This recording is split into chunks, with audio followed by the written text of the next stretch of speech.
पहली सरकार हमारी है ये, जिसमें गुंडों ने तख्ती डालकर और ये कहा कि हमें सरेंडर, छोटा मोटा कह रहा कोई अलग बात है, वो सब चलता है, राजनीति में सब चलता है, लेकिन जो मुख्य है वो ये बात करे तो ये तो मुझे बड़ा दुख हुआ और मैं इस बात का खंडन करता हूँ।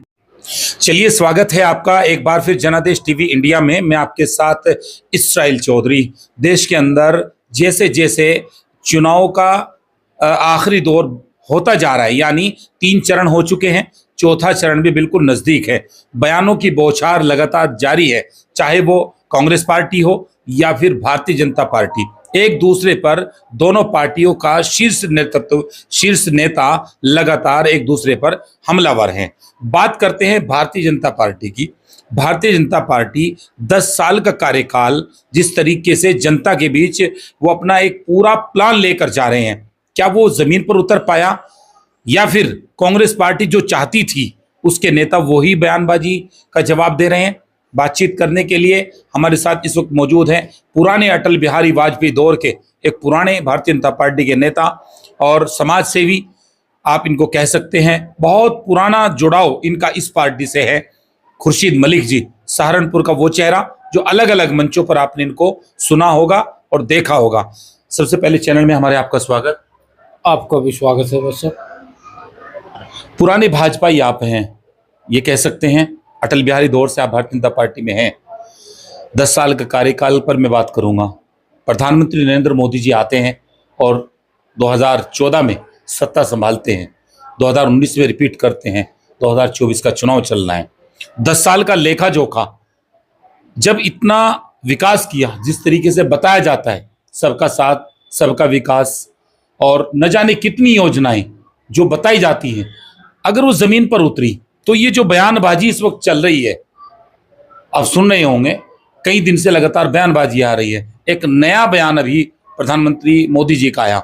उन्होंने कहा कि अनिल अंबानी और अडानी के बारे में शहजादा कुछ नहीं बोलेगा। आप समझ सकते हैं शहजादा वो किसको कह रहे हैं, क्योंकि अब वहां से नोटों के टेम्पू भर भर, ये बयान देने की जरूरत क्या आन पड़ी जब 10 साल का कार्यकाल आप लोगों का इतना अच्छा रहा? देखिए, ये तो मैं सबसे पहले एक चीज़ कहना चाहूँगा कि मेरे देशवासियों को मेरी तरफ से बहुत बहुत जय हिंद और प्रणाम और राम राम। सलाम के बाद मैं ये कहना चाहूँगा, देखो, हमारी जनता को सोच के समझ के वोट करना चाहिए, क्योंकि वोट ऐसी चीज नहीं है कि वोट एक रोटी का टुकड़ा है या बिस्कुट है, उठाया और मुंह में डाल दिया, चल भाई। वोट बहुत समझ के करना चाहिए। देखो, जिस 2014 से और 10 साल का जो 24 तक का कार्यकाल रहा, ये जनता का बहुत हमें प्यार मिला, क्योंकि दोबारा भी रिपीट हुई। उत्तर प्रदेश में भी जनता का बहुत प्यार मिला, दोबारा हम रिपीट हुए। लेकिन ऐसा है कि जब आदमी दोबारा रिपीट होता है तो उसका कार्यकाल जो काम करता है वो उसका काम दोबारा लाता है, अंतर नहीं लाता। प्रधानमंत्री आवास विकास योजना आई, लाखों लाखों घर बनवाए। हमारा ये 5 सेक्टर है यहाँ, सड़क दूधली सहारनपुर में, ये देहरादून रोड आरटी ऑफिस के पास है। यहाँ लगभग इस 5 सेक्टर में ये 2500 के करीब मकान बने, सारे सेक्टर में 3500 के करीब बने, और इसमें लगभग 2200 मुस्लिमों को बने और बाकी कश्यप के बने, प्रजापतियों के बने और भाई एससी के भी बने, लगभग मुस्लिमों के ज्यादा बने। ये मुस्लिम बहुमूल्य क्षेत्र है। तो यहाँ से जो है 14 में वोट 2 निकली थी, मेरी पत्नी की। बच्चे जब भी बालिक नहीं हुए थे, 2 बच्चे। अब इसमें जो है अब के में हमारी लगभग 1900 के करीब वोट निकली। ये काम से ही तो निकली। काम बोलता है हमेशा। आपने आयुष्मान कार्ड दिया, आयुष्मान कार्ड से देखो आप, जो गरीब तड़प कर मरता था, जो ऑपरेशन नहीं करवा सकता था, लाखों रुपए उस पर होते नहीं थे, 5 लाख की सिक्योरिटी थी, 5 लाख में उसका ऑपरेशन होया, आज लाखों मरीज वो बचे। उसके बाद अन्न वितरण किया, ये देख लो लगभग 10 ही साल हो गए, कोरोना काल से लेकर अब तक फ्री अनाज चल रहा है और आगे फ्री चलेगा। और देश के 60-70-80% लोग अनाज लेते हैं। सवाल मेरा जी, मैं आप ही के सवाल पा रहा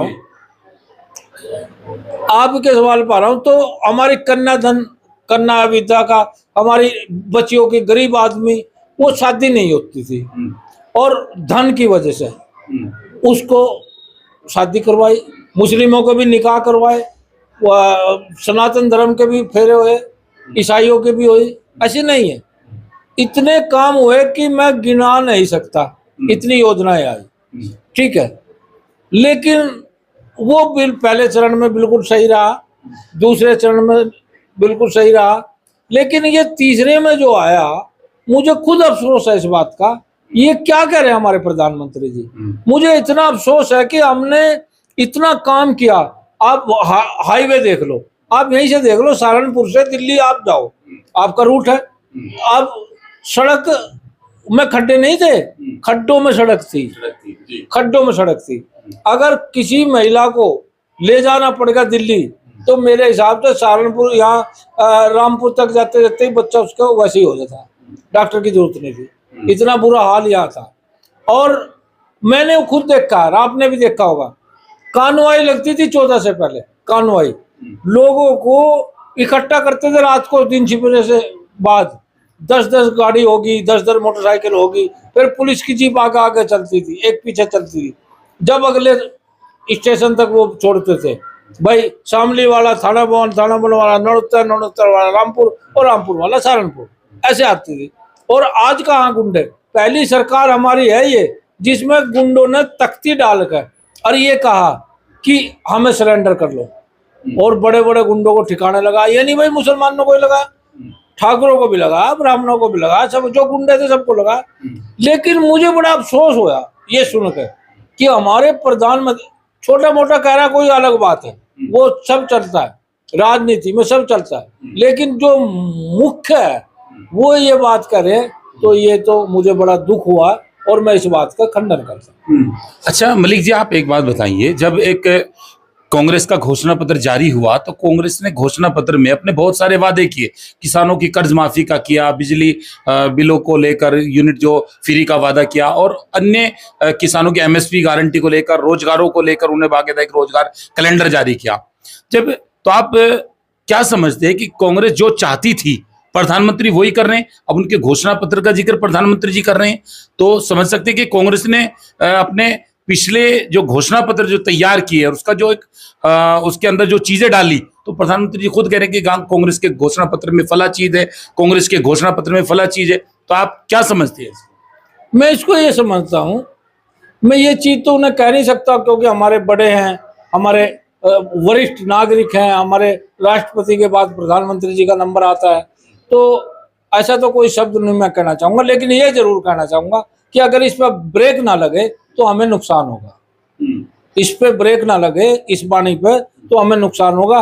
देखिए हमने कितने काम कराए, कितने काम, जो अनगिनत काम है, और जो आज कांग्रेस लाई है वो किसानों की बात कर रही, किसानों को तो हमने भी किया, किसानों को जो है 2-3 हजार रुपए हमने दिए, किसानों को विधवा पेंशन हमने दी, और जो है गरीब की पेंशन हमने दी, राशन कार्ड हमने बनाए, वो हजारों लाखों योजना। 2,000 रुपए जो आपने दिए, तो 2,000 रुपए के बलबूते आपने जो है वहीं आपने डाई का कट्टा कम कर दिया, उसके रेंट में आपने बढ़ा दी, कट्टा उसका वेट कम कर दिया, आपने उधर कट मार दिया। देखिए आप तो पढ़े लिखे पत्रकार हैं, जर्नलिस्ट हैं, ये जो आप कह रहे हैं ये आपने कहीं पढ़ा, कहीं देखा कि हमारी पार्टी ने किया? अरे वो कंपनियों का काम है, कंपनी जो है वो उद्योगपति किया, उद्योगपति जो है अपना उसमें 100 ग्राम डाल रहे, 1 क्विंटल डाल रहे, वो तो उनका काम है, हमारा थोड़ा ही काम है वो। हमारा कांग्रेस पार्टी की तरफ से आरोप भी तो लगते हैं ना कि कॉर्पोरेट घरानों को सारी चीजें दी जा रही हैं, तो उसका नुकसान ये तो उठाना पड़ रहा है ना। नहीं, वो जो आरोप लगाते हैं वो स्वयं अपने अंदर देखें भाई कैसा है। ये नहीं है, देखियो कंपनियों के बिना काम नहीं चलता। अब अपनी कंपनी होती है, आदमी सोचता है भाई ये सही काम करेगा, इसको दे दे, अगली बार वो सही नहीं करता, उसको पलट देते हैं। आप समझते हैं कि प्रधानमंत्री ने जो भाषण दिया, उन्होंने कहा कि अडानी और अंबानी अब तो कांग्रेस के नेता जो है उनका बयान कोई नहीं आ रहा उनके प्रति, तो आप समझते हैं कि जो प्राइवेट सेक्टर के जो लोग हैं, जो उद्योगपति हैं, वो कांग्रेस का रुख करने लगे, फिर तो इधर भी ऐसे ही होगा प्रधानमंत्री के बकौल जो वो कह रहे हैं। देखिए उद्योगपति तो सबके साथ होते हैं, वो तो बिजनेसमैन है, बिजनेसमैन और वोटर वो सबका होता है, लेकिन जो वोटर होता है वो सपोर्टर भी होता है। तो हम उसके वोटर भी हैं, अपनी पार्टी के सपोर्टर भी हैं, हमारे लिए तो कमल सब कुछ है। लेकिन इस बात का मुझे खेद जरूर हुआ जो ये बात हुई, इसमें कुछ चीजें ऐसी हुई, पता नहीं कौन उनके साथ जुड़ा हुआ है, कौन उनको सलाह दे रहा है, कौन ऐसा काम करवा रहा है जो अपने मुख से हमारे प्रधानमंत्री कांग्रेस का प्रचार कर रहे हैं। हमें ये पता है प्रधानमंत्री भी आने जाने हैं, मुख्यमंत्री भी आने जाने हैं। तो आपके नेता तो यानी प्रधानमंत्री जी, उनका एक बयान और आया, वो भी पूरी तरह से वायरल हुआ, उस पर ट्रोल किया गया उनको। उन्होंने कहा कि अब तो अगर आपके पास 2 भैंसें हैं तो एक भैंस कांग्रेसी चुरा के ले जाएंगे, तो अब भैंसों की भी हिफाजत करनी पड़ेगी और जो है मंगलसूत्र की हिफाजत करनी पड़ेगी। ये चल क्या रहा है देश में? देखो मुझे तो इतना पता, जब पहले की सरकार होती थी भैया, किसान अगर घर आ गया तो खेत में तो मोटर खुल गया, और वही अगर किसान खेत में चला गया तो घर तक भैंस खुल गई।